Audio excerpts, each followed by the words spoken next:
ఇవాళ రేవంత్ రెడ్డి అంటున్నాడు మంచి సలహాలు ఇవ్వండి, సూచనలు ఇవ్వండి అని. మేము చాలా సలహాలు ఇస్తున్నాం. మేమేం నీ పాలనను అడ్డుకుంటలేం కదా. నువ్వు 100 రోజుల్లో 6 గ్యారెంటీలు అమలు చేస్తా అని బాండ్ పేపర్ మీద నువ్వు ఒక దిక్కు, బట్టి విక్రమార్కో దిక్కు సంతకం పెట్టి కాళ్ళు ఏళ్ళు పట్టుకొని ఓట్లు వేయించుకున్నారు. 100 రోజులు కాదు, నీ పాలనకు 365 రోజులైంది. నీ 6 గ్యారెంటీలు అమలు చేయమని అడుగుతున్నాం. ఇది తప్ప? నువ్వు రైతులకు వరంగల్లో డిక్లరేషన్ ఇచ్చి 9 హామీలు రైతు డిక్లరేషన్లో వరంగల్లో చెప్పావు. 9 హామీల్లో ఒక్క హామీ అమలు కాలేదు, అది అమలు చేయమని చెప్పాం. ఇది తప్ప? ఇది సూచన కాదా? మేమేమంటున్నాం, నువ్వు చెప్పిన 15,000 రైతు బంధు ఈ రేవంత్ రెడ్డి, నువ్వు 2 సార్లు కాదు 3 సార్లు రైతు బంధు ఇవ్వని ఆ రోజు కేసీఆర్ని అడిగినావు. 3 సార్లు రైతు బంధు రేవంత్ రెడ్డి అన్నాం. ఇదేమన్నా నిన్ను అడ్డుకుంటున్నామా? నువ్వు అడిగిన మాటలే నీకు యాద్ చేస్తున్నాం, నువ్వు చెప్పిన మాటలే నీకు గుర్తు చేస్తున్నాం. అవ్వా తాతలకు 4,000 పింఛన్ ఇస్తా, ఇందిరమ్మ రాజ్యం వస్తుంది అన్నావు. 4,000 పింఛన్ ఎప్పుడు ఇస్తావు రేవంత్ రెడ్డి గారు అని నేను గుర్తు చేస్తా ఉన్నాం. ఇది తప్ప? అరే మూసీలో పేదల ఇండ్లు కూలగొట్టకు, హైడ్రా పేరిట గరీబోళ్ళ ఇండ్లు కూలగొట్టకు రేవంత్ రెడ్డి అన్నాం. ఇది సూచన కాదా? మూసీ మీద అఖిలపక్షం బిలు, మేము వచ్చి నీకు సూచనలు ఇవ్వడానికి రెడీగా ఉన్నామని చెప్పినాం. అఖిలపక్షం పిలిచే ముఖం నీకు లేకపోయా, నువ్వు అఖిలపక్షం పిలవకపోతివి. ఇది సూచన కాదా? సూచనలు తీసుకునే సోయి నీకు లేదు, ఆ విజ్ఞత నీకు లేదు.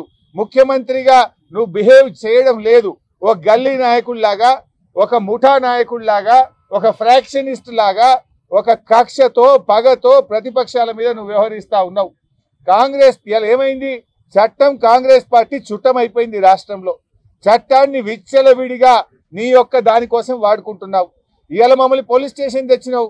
ఇక్కడ బాధ కానిస్టేబుల్ కానీ ఇక్కడ అందరూ బాధపడుతున్నారు. ఏమంటున్నారు హోంగార్డులు? నేను అధికారంలో వస్తే 3 నెలల్లో హోంగార్డులను పర్మనెంట్ చేస్తా, రెగ్యులరైజ్ చేస్తా అన్నావు. సార్ हमारे तरफ पलट के भी नहीं देख रहा रेवंत रेड्डी, जब तो बोला 3 महीने में रेगुलराइज करते बोल के बोला, लेकिन हमारे तरफ पलट के भी नहीं देख रहा रेवंत रेड्डी అని హోంగార్డులు వాపోతా ఉన్నారు. మా కానిస్టేబుళ్లకు రావాల్సిన 4 సరెండర్ లీవ్ పైసలు పెండింగ్ లో ఉన్నాయి.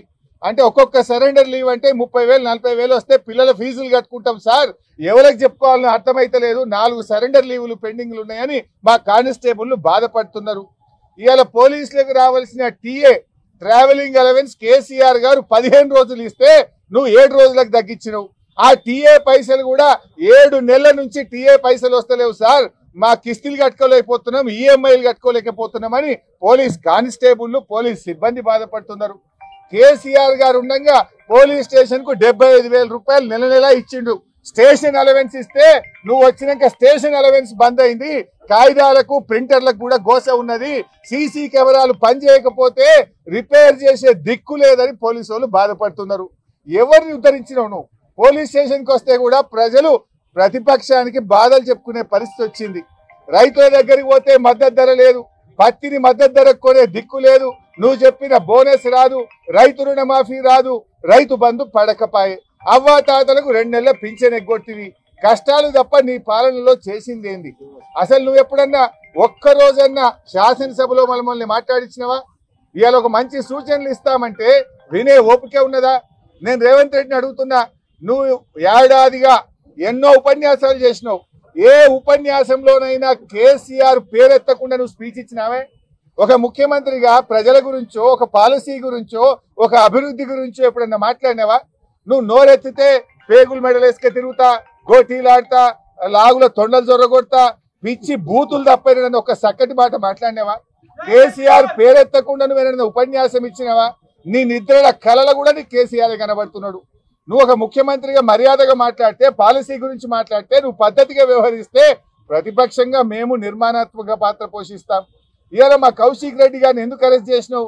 ఉదయం 9 గంటలకు మమ్మల్ని అరెస్ట్ చేశారు. ఇప్పుడు రాత్రి 9 అవుతుంది. 12 గంటలు మమ్మల్ని ఇలా పోలీస్ స్టేషన్లో పెట్టారు. కౌశిక్ రెడ్డి గారిని ఎందుకు మీరు బెయిల్ ఇవ్వట్లేదు? ఇలా కౌశిక్ రెడ్డి గారి మీద మీరు పెట్టిన కేసులే అక్రమ కేసులు. పోలీస్ స్టేషన్ ఏమన్నా ప్రైవేట్ ప్రాపర్టీయా? పోలీస్ స్టేషన్ కు ప్రజలు ఎవరైనా వెళ్ళొచ్చు, అది పబ్లిక్ ప్రాపర్టీ. పోలీస్ స్టేషన్ కు అపాయింట్మెంట్ తో కంప్లైంట్ ఇవ్వడానికి కౌశిక్ రెడ్డి పోతే ట్రెస్ పాసింగ్ కేసు కౌశిక్ రెడ్డి గారి మీద పెట్టారు. అది పోలీస్ స్టేషన్ లో ట్రెస్ పాసింగ్ ఉంటుందా? Is it a private property? I'm asking the police. అంటే ఆ రకంగా అక్రమ కేసు పెట్టారు. ఉదయం ఇంట్లో చెరబడి తలుపులు పగలగొట్టి కుటుంబ సభ్యులను కూడా భయభ్రాంతులకు గురి చేసి మా కౌశిక్ రెడ్డి గారిని అరెస్ట్ చేశారు. మరి కౌశిక్ రెడ్డిని అరెస్ట్ చేస్తే 12 గంటల నుంచి ఎందుకు బెయిల్ ఇవ్వరు, మెజిస్ట్రేట్ గారి ముందు ప్రొడ్యూస్ చేయరు? అంటే అర్ధరాత్రి దొంగరాత్రి తీసుకుపోతారా? 12 గంటలు బంజారా హిల్స్ పోలీస్ స్టేషన్ లో కౌశిక్ రెడ్డిని ఎందుకు నిర్బంధించారు? 12 గంటలుగా కౌశిక్ రెడ్డి గారికి బెయిల్ ఇవ్వకుండా మెజిస్ట్రేట్ ముందు ప్రొడ్యూస్ చేయకుండా ఎందుకు ఆలస్యం చేస్తున్నారు అని నేను అడుగుతా ఉన్నా. Hyderabad police commissioner CV Anand కావచ్చు, ఇవాళ డీజీపీ గారు సమాధానం చెప్పాలి. Why are you keeping him in custody? 12 గంటలు పెట్టినావు, ఏ రాత్రి తీసుకుపోతావు? ఎందుకు దొంగ రాత్రి టెర్రరిస్టులను తీసుకుపోయినట్టు ఒక ప్రజాప్రతినిధిని, ఒక ఎమ్మెల్యేను అర్ధరాత్రి తీసుకుపోవాల్సిన అవసరమైంది? నువ్వు కోర్టుకే తీసుకుపోవచ్చు కదా. నాంపల్లిలో ఉదయం 10 నుంచి నీకు సాయంత్రం 5 దాకా కోర్టు ఫంక్షనింగ్ ఉంది కదా.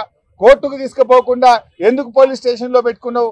అంటే నీకు ఏ సెక్షన్లు పెట్టాలనో ఇంకా రేవంత్ రెడ్డి చెప్పలేదా?